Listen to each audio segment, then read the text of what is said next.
Tadi kita sudah mencoba untuk membuat flow graph yang berasal dari flowchart ya. Sekarang kita akan mencoba untuk mengubah atau memetakan flow graph ya yang berasal dari pseudocode yang berbasis teks. Jadi kurang lebih sama tekniknya dengan flowchart ya. Hanya saja kita di sini agak lebih kompleks ya, karena ini terjadi perbedaan yang cukup mencolok. Yang satunya dia berbasis teks, kemudian kita ubah menjadi berbasis graph ya. Jadi yang perlu kita amati adalah struktur dari kontrol yang ada di sini ya. Apakah ada percabangan, apakah ada perulangan ya. Jadi setiap percabangan atau perulangan nanti dia akan mengakibatkan suatu predikat node ya. Jadi ketika ada kondisi dia akan menghasilkan suatu predikat node. Jadi untuk prosedur ini bisa kita mulai dari proses pendeklarasian ya, variabel i sama dengan 1.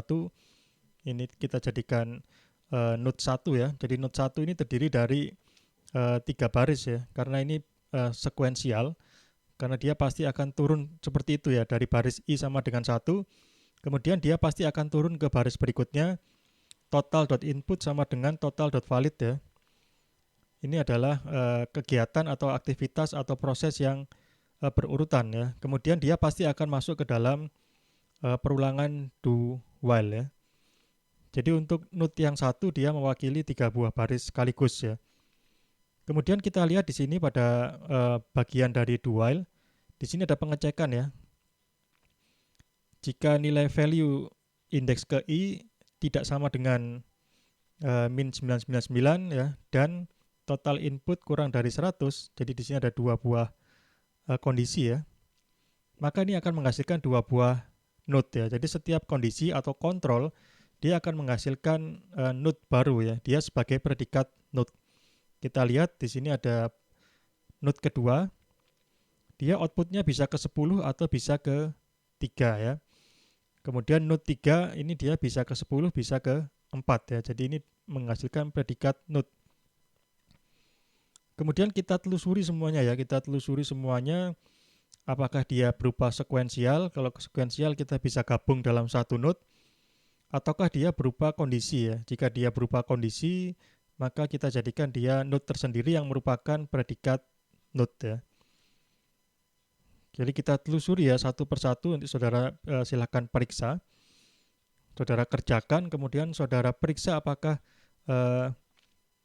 flow graph yang saudara hasilkan apakah sudah sama dengan yang ada di tampilan video ini ya. Jadi ini ada keterangan di sini P ini maksudnya adalah predikat node ya. Jadi node 2, node 3, node 10 ini adalah predikat node.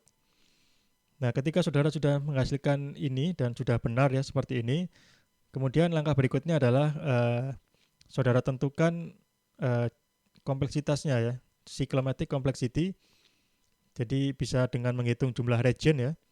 Di sini ada 6 buah region, R1, R2, R3, R4, R5, dan R6. Atau bisa juga dengan menggunakan rumus yang lainnya. Jadi di sini dapat kita simpulkan ada 6 jalur independen ya, sesuai dengan nilai dari cyclomatic complexity. Jadi ini perhitungan dari cyclomatic complexity 6 region.